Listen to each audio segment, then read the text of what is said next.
गाजरचा हलवा, पण गाजर न किसता, खवा न वापरता आणि फक्त 15 मिनिटात तयार होणारा. गाजराच्या दोन्ही कडा काढून आता मी याला व्यवस्थित सोलून घेतले आहे. चाकूच्या साहाय्याने आता याला आपण असं चिरून घेणार आहोत. आता हे गाजरचे तुकडे आपण चॉपरमधनं बारीक करून करायचं आहे.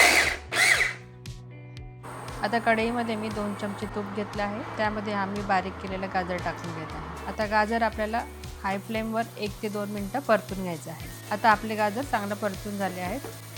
अर्धा कप दूध टाकून घेत आहे. आता याला झाकण लावून आपण मीडियम फ्लेमवर याची एक चिट्टी घेणार आहोत. बघा आपला गाजराचा किस छान शिजला आहे. आता हे दूध आपण अर्धा ते 1 मिनिट आटून घेऊ आणि त्यानंतर मी यात 200 ग्रॅम कंडेन्स मिल्क टाकत आहे. कंडेन्स मिल्कने गाजराच्या हलव्याला खूप छान अशी क्रीमी टेस्ट येते आणि याला हाय फ्लेमवरच कंटिन्यू हलवत आपण आटून घेऊ. आता मी यामध्ये वेलची ॲड करत आहे.